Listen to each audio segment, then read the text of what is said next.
Evo nas u bašti hotela Golden Inn sa posebnim gostima, ljudima koji su došli u Majdanpek sa jednim posebnim razlogom koji nećemo još da otkrijemo.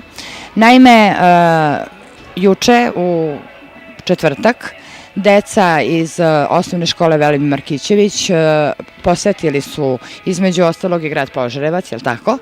I tu se desila jedan susret gospodina Slaviše Jeremića, direktora osnovne škole Velimir Markićević, sa ovom gospodom ovde, posebno sa gospodinom. Došla su neka, znači, lepa tema koja je trebala da se razradi ovde još ranije, na čemu se radilo i ranije, ali, znači, arheologija je u pitanju. Sa nama su, samo da nam se prvo predstavite. Mihajlo Vuletić, Dragan Jacanović i Miroslav Kočić. To su ljudi koji su posebnim povodom došli u Majdanpek, posetili rudnik, Praurija je bila mesto gde su došli, pa evo sad bi zamolili da kažem najstarijeg, je li tako?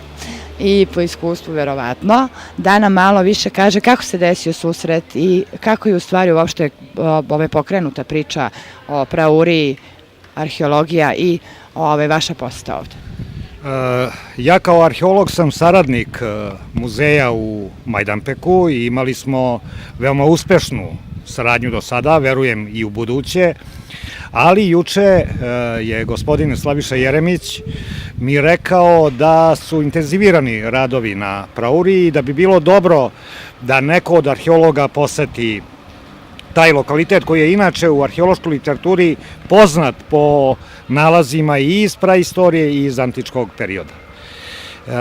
Narodni muzej u Požarevcu je juče odmah kontaktirao rudnik bakra u Majdanpeku i naišli smo na izuzetno dobru saradnju i ja koristim ovu priliku da se javno zahvalim gospodinu direktoru rudnika Majdanpek, gospodinu Tomiću.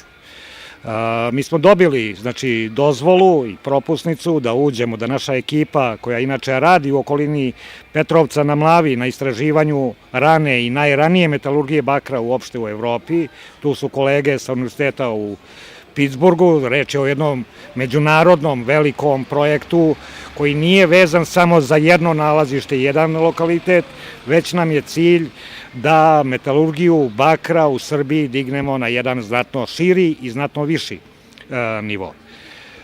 Mi smo danas obišli sam vrh Praurije gde se i nalaze ti stari radovi i uspeli smo, iako nam vreme nije bilo baš naklonjeno, ali je bilo opet izuzetno dobro, da otkrijemo jedno poveće rudarsko okno koje je vidljivo svim onima koji su, znači, radili na površinskom kopu, oni su to okno videli, koje verovatno potiče iz 19. veka, iz obnove rudarstva, vremena obnove rudarstva bakra u Majdanpeku, ali sa velikim indicijama da su ti stari rudari pratili praistorijske tragove, znači onih rudara koji su tragali za malahitom.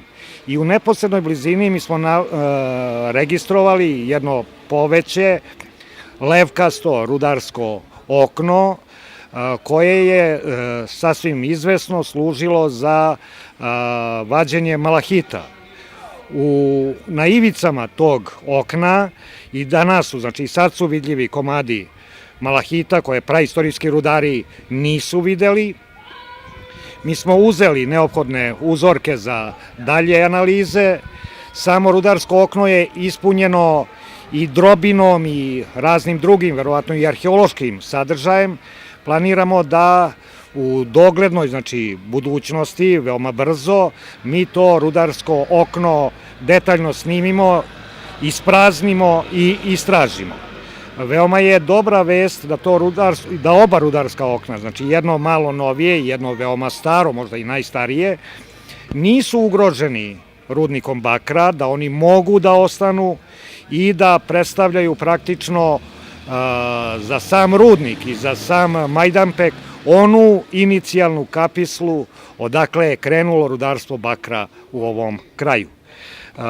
Već prvim pogledom vidi se da malahit koji se nalazi kod ovog okna je izuzetno dobrog kvaliteta, da nije šupljikav, da nema primesa i za praistorijske rudare ta količina koja je bila tu, bila je sasvim dovoljna da se razvije ta rana metalurgija.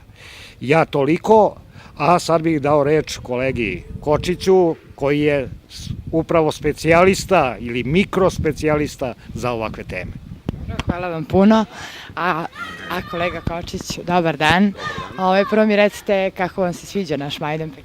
Pa, prelep grad na prelepom mestu, međutim, meni nije prvi put da sam ovde u Majdanpeku, pošto smo radili 6 godina na projektu u Lepenskom viru, gde smo takođe radili region i razne pećine po ovom kraju i prolazili.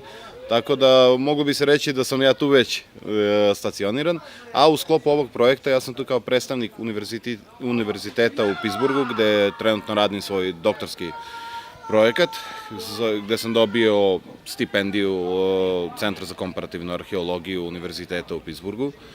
Jedan od delova ovog projekta je povezan sa organizacijom rudarstva, preistorijskog rudarstva u ovom kraju i u sklopu toga mi ćemo takođe u narednom periodu biti u okolini Majdanpeka na potezu Rudne glave, gde ćemo odmah po završetku tih radova se okrenuti na radove na samom Borskom, na kopu Majdanpeka, gde je ovo jedan od retkih prilika da postoji okno koje je vidljivo, a da nije potpuno uništeno ili da nije već iskopavano, jer okna na Rudnoj glavi su naravno iskopavane od 1970. godina od strane našeg akademika Borisava Jovanovića.